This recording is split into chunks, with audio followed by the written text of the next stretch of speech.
Ajay, let us start. Good morning to all of you present in this class. Now we are going to start the new one chapter, that is chapter number 10. Chapter number 10 है आपका GST. ठीक है, तो आप GST के बारे में काफ़ी सुना होगा, काफ़ी इसका जो है चर्चाएं अखबार में भी आई, आपके काफ़ी इसके लिए है बिजनेसमैनों ने कई बार स्ट्राइक भी की कि ये जीएसटी लागू नहीं होना चाहिए। तो एक्चुअल में ये जीएसटी है क्या? G for goods, S for service, T for tax. तो गुड्स एंड सर्विसेज टैक्स जो है ये आपका कह रहता है जीएसटी। ठीक है, तो आपका जो जीएसटी है, पहली बात तो मीनिंग इसका क्या है?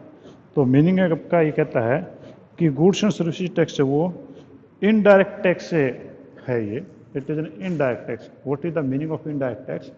Indirect tax means the tax which is collected from the customer indirectly. Means customer की पॉकेट से सीधा टैक्स नहीं दिया जाता। जिस प्रकार से आप अगर पेट्रोल पंप पे जाते हैं तो पेट्रोल पंप पे तो आपका जो है उसी के अंदर टैक्स लागू होता है, तो वो इनडायरेक्ट आपका लिया। अगर आप इनकम टैक्स में जाएं तो इनकम टैक्स में देखेंगे तो इनकम टैक्स में आपसे खुद से ही पैसे मांगते हैं वो लोग। सरकार आपसे खुद से पैसे मांगती है कि आपकी इनकम जो है इतने अमाउंट से ज़्यादा होगी, आपको इतना टैक्स लगेगा तो आप इतना टैक्स दे दीजिए। तो वो टैक्स है जो आपको सीधा जमा करवाना पड़ता है, तो वो होता है डायरेक्ट टैक्स। तो इसका मतलब ये हुआ कि आपके जो दो प्रकार के टैक्स हो गए, एक आपका हो गया जी डायरेक्ट टैक्स, डायरेक्ट टैक्स, और दूसरा आपके पास में है इनडायरेक्ट टैक्स। इनडायरेक्ट टैक्स, तो आपका डायरेक्ट टैक्स तो वो होता है जो सीधा कस्टमर से दिया जाता है, सीधा सरकार जो है बंदे से लेती है, वो डायरेक्ट टैक्स आपका कहलाता है। जैसे कि इनकम टैक्स हो गया। ठीक है, इनकम टैक्स आपका इसका एग्जाम्पल है, इनकम टैक्स हो गया। ठीक है, और इनडायरेक्ट टैक्स वो होता है जो आपको सीधे रूप से सरकार के पास जमा नहीं करवाना पड़ता। Government take it from the another way but ultimately you have to pay it, that is indirect tax. For example, if you purchase a TV and the shopkeeper or the seller of the TV tell you the cost that it cost 24,000, और वो 24,000 बताया, तो वो 24,000 actually that is not the cost of the TV. हो सकता है कि TV cost आपकी 20,000 ही हो, 4,000 उसमें टैक्स होगा। ठीक है, और वो शॉपकीपर जो that person collect from you and he deposit that tax to the government. It means you have paid the tax, but you have paid it indirectly. Means you have paid the tax to the shopkeeper, and then shopkeeper has deposited the same to the central government or the state government. It means this tax is called as indirect tax. ठीक है, तो इसी प्रकार से आप देखें कि आप कोई भी सर्विस देते हैं कि for example if you recharge your mobile phone and you when you get it recharged you will see that the amount which were taken from you people, that is not actually the cost of the mobile recharging. उसके अंदर आपको कुछ tax भी है, and the mobile companies deposit that tax to the central government or the state government. इसका मतलब ये हुआ कि वो आपसे इनडायरेक्टली जो है टैक्स कलेक्ट करते हैं। ठीक है, तो ये आपका इनडायरेक्ट टैक्स है। तो जीएसटी भी जो है वो आपका एक इनडायरेक्ट टैक्स से बोला जाता है। ठीक है, because it is not collected from the customer directly, it is collected from the shopkeeper and shopkeeper collect it from the customer. हाँ जी, अब इसमें कहता है कि आपका इसमें किस किस चीज़ पे लगता है, ये कहता है कि indirect tax levied as prescribed rate on every goods and services except petroleum and alcohol. आपका जो जीएसटी है वो दो चीज़ों पे नहीं लगता, एक तो पेट्रोलियम और दूसरा एल्कोहल।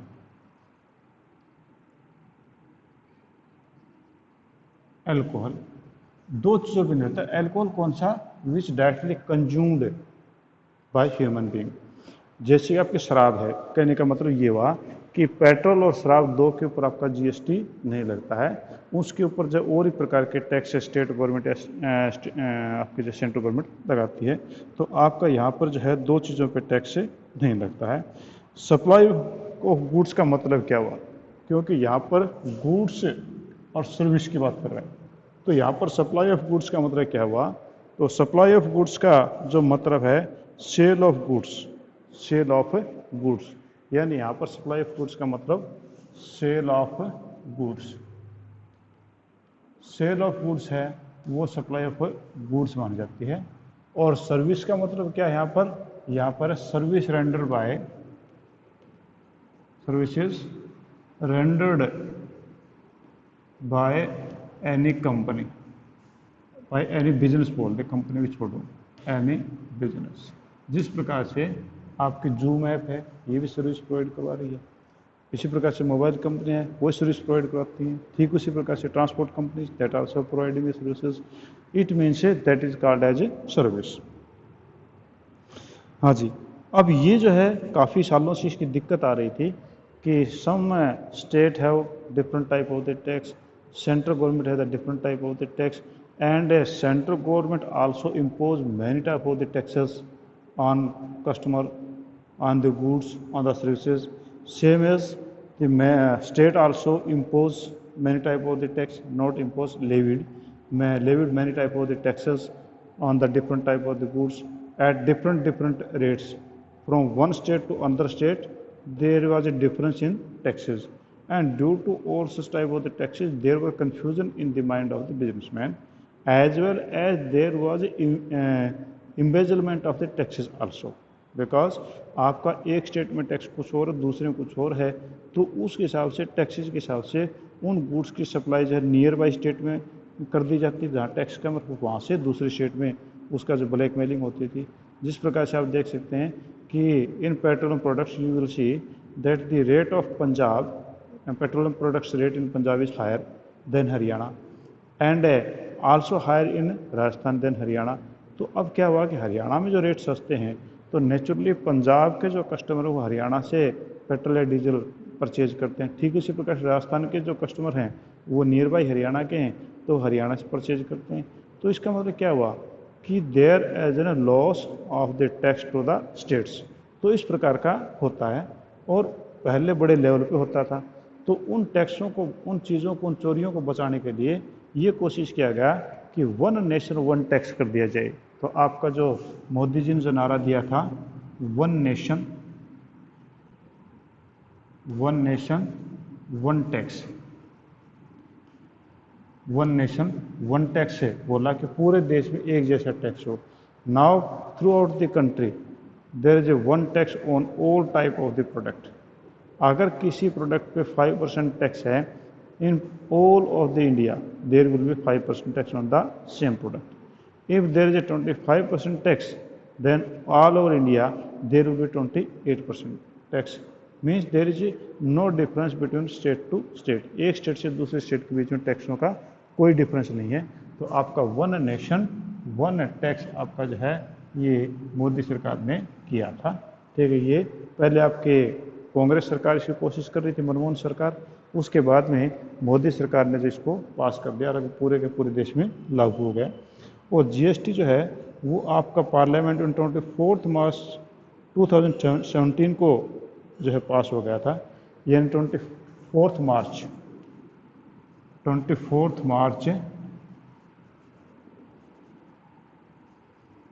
2017 को ये पार्लियामेंट के अंदर इस टैक्स को पास कर दिया गया था, क्योंकि everything which is implemented through out the country that is passed in parliament.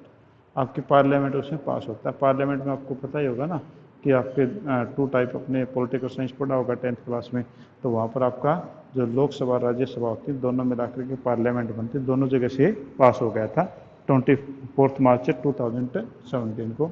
और पूरे इंडिया के अंदर 1 जुलाई 2017 यानी 1 जुलाई 2017 को ये इम्प्लीमेंट हो गया था। पास हुआ था 24 मार्च 2017 को और इम्प्लीमेंट हो गया था 1 जुलाई 2017 को। तो ये आपका जो है पूरा का पूरा हिस्ट्री है कि जीएसटी है क्या। तो जीएसटी एक्चुअली क्या है? GST is a merger of many tax.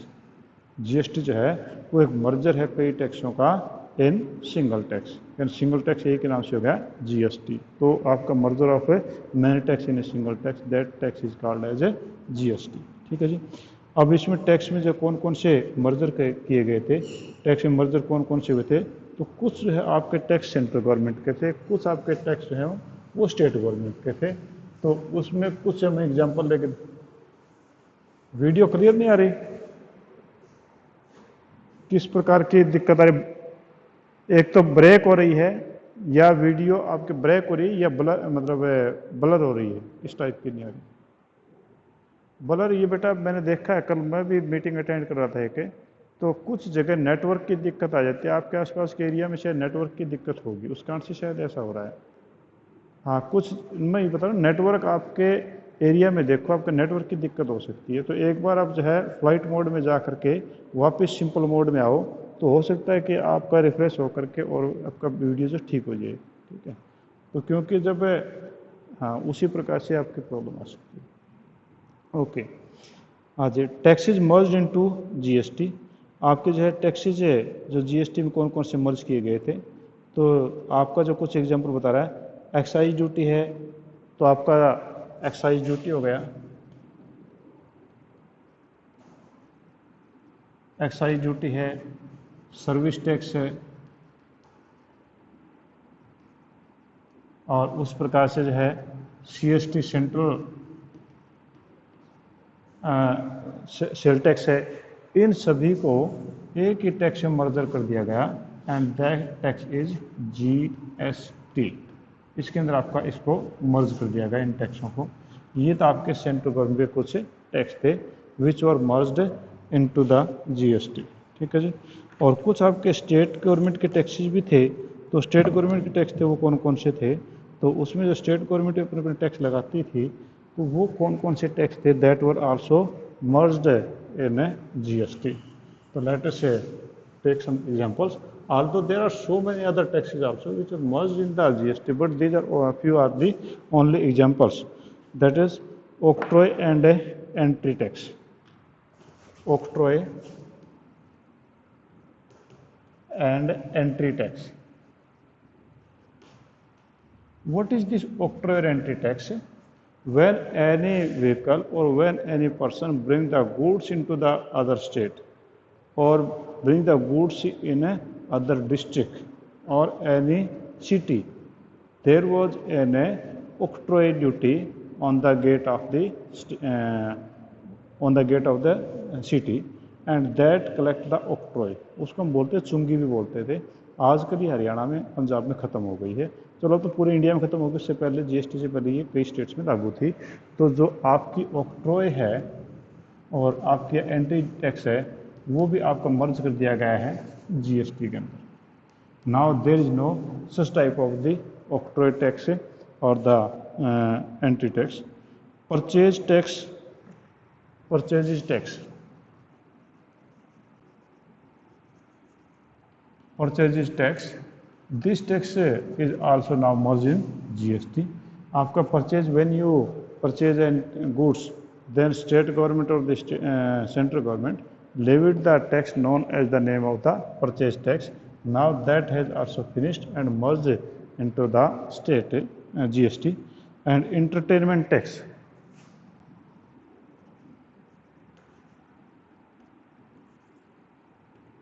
entertainment tax, entertainment tax, it was levied on cinemas and picture halls and different type of the entertainment systems, और उनको भी अब जो है वो जीएसटी में कर दिया है। अब आपके सिनेमा के ऊपर जो टिकट खरीदते हैं उसके अंदर जीएसटी इंक्लूड होता है, तो अलग से कोई एंटरटेनमेंट टैक्स नहीं लगता है।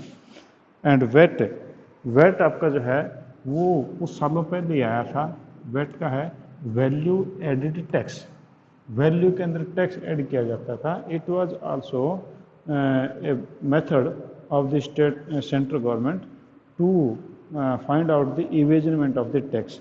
तो ये एक तरीका जो जीएसटी से पहले एक तरीका ये निकाला गया था कि जो है आपके बिजनेसमैन जो टैक्स चोरी ना कर पाएँ, तो वो भी जो है ये ज़्यादा चल नहीं पाया, तो अब ये भी मर्ज कर दिया गया है जीएसटी के अंदर। And next one is that is luxury tax, luxury, luxury tax, luxury tax है आपकी गाड़ियां हैं या महंगे मकान हैं या होटल्स हैं, उनके अंदर है जो आपके लग्जरी तो ऐशो आराम की चीज़ों के ऊपर टैक्स लगाया जाता था।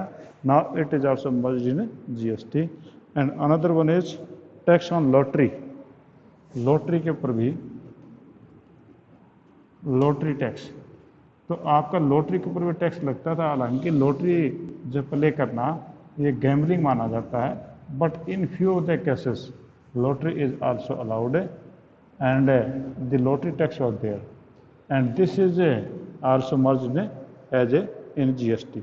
तो ये आपके कुछ टैक्सेस थे जो कि मर्ज कर दिए गए हैं जीएसटी में। तो अब मैंने आपको स्टार्टिंग ऑक्ट्रा एंट्री टैक्स ये होता है कि जैसे कि आपके हिसार की जो है नगर निगम है, तो नगर निगम के आपके सोर्स ऑफ इनकम भी होनी चाहिए। तो जैसे कि बाहर से आपके हिसार के अंदर 6-7 रोड एंट्री करते हैं, 6-7 रोड के ऊपर एक आपका जो है स्टेट गवर्नमेंट एक छोटी सी हट बना करके रखती थी, झोंपड़ी बना के रखती थी, उसमें 2-3 आदमी होते थे। और वो जो भी बाहर से कोई ट्रक आता था तो उस ट्रक वाला क्या माल लेके आया उसके ऊपर टैक्स लेती थी कि जितना वजन है उसके हिसाब से पर क्विंटल 1 रुपीज़ 2 रुपीज़ या 3 रुपीज़ होता था। तो उसमें अगर आप पूरे हिसार के अंदर पूरे दिन में मान लो कि 20,000 टन माल आया और 1 रुपीज़ पर टन के हिसाब से है, तो 20,000 रुपये की इनकम पूरे सिटी की, पूरे नगर निगम की हो जाती थी। तो आजकल ये नहीं है, यानी आप जिस सिटी में एंट्री करते थे या आप जहाँ से भी माल लेके आए वो माल जैसे एंट्री किया तो उसके ऊपर जो एक टैक्स लगाया जाता था, that was called as a octroi tax. ठीक है जी। Any other point? ओके, हाँ जी। रेट ऑफ जीएसटी स्ट्रक्चर, आपके जीएसटी के रेट क्या क्या हैं? तो जीएसटी के रेट हालांकि जो है वो कई बार बदले हैं और अब भी आगे बदल सकते हैं, ऐसी कोई बड़ी बात नहीं है। तो अभी प्रेजेंट में जो जीएसटी टैक्स हैं कि रेट हैं जो स्लैब बना रखे हैं वो मैं आपको बता देता हूँ, और आगे भी चेंज होंगे तो वो आप उस हिसाब से हम उसको चेंजेस देख लेंगे। तो एसेंशियल गुड्स आइटम्स हैं including foods, essential goods item,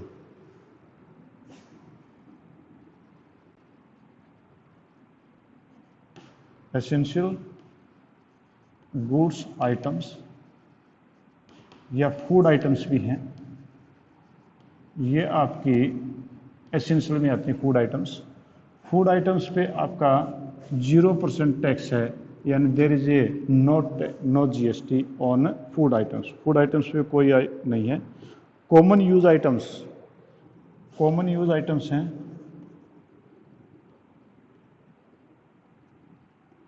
common use items जो नॉर्मली आप लोग यूज़ करते हैं, जिस प्रकार से आपके जूते हो गए, कपड़े हो गए, ठीक है, आपके स्टेशनरी का माल हो गया या और कोई भी चीज़ जो आप नॉर्मली यूज़ करते हैं, उनके ऊपर आपका जो टैक्स रेट है दैट इज़ 5%। वो आपका 5% इस पर टैक्स स्लैब में आते हैं। और स्टैंडर्ड रेट, आपका जो स्टैंडर्ड रेट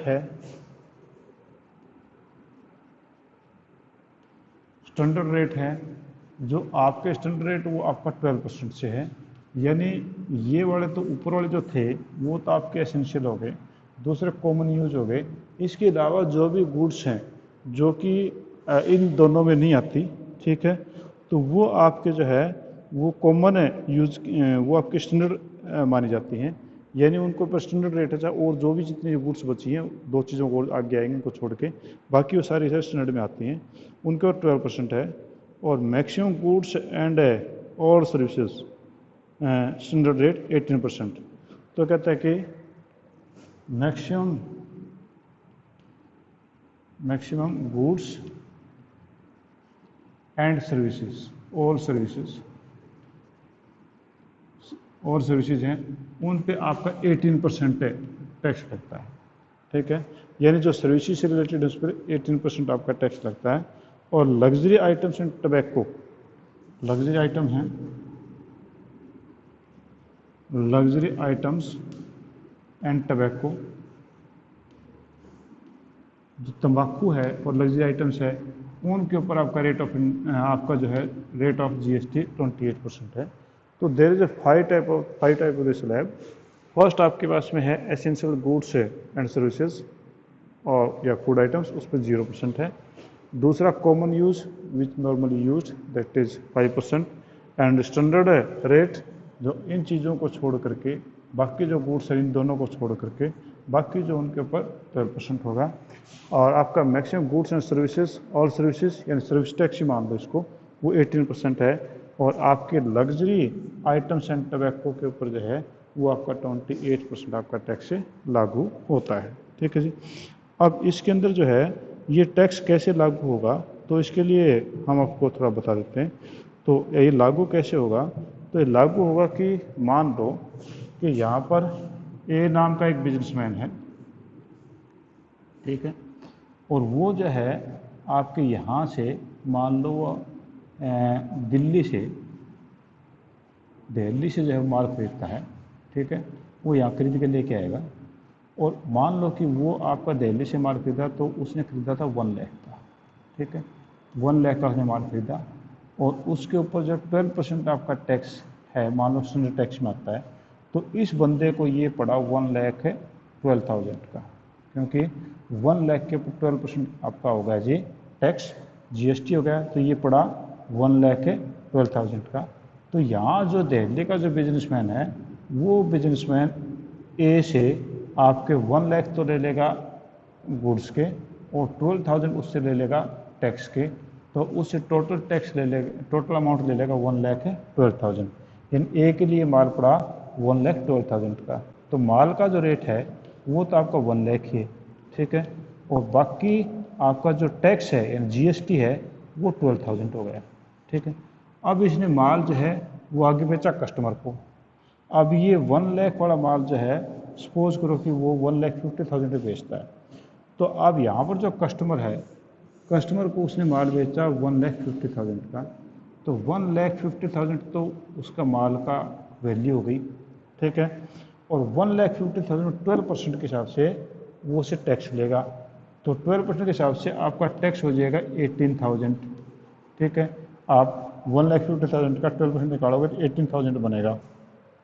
तो यानी ये हुआ कि उसने तो जो है 1,50,000 का माल बेचा, 18,000 ये हो गए, तो वो कस्टमर से लेगा 168, ठीक है, तो यानी 168 इसके पास में आ गए।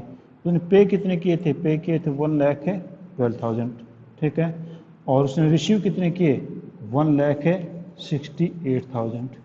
अब देखने को तो ये लगता है कि उसको काफ़ी प्रॉफिट हुआ है। उसको प्रॉफिट जो है अगर हम ये कहें कि 1,68,000 में से 112 घटा दो, तो 1,68,000 में से आपने 1,12,000 घटा दिए, तो ये लगता है कि 0,0,0,6 और 5 लगता है कि 56,000 उसको फ़ायदा हो गया।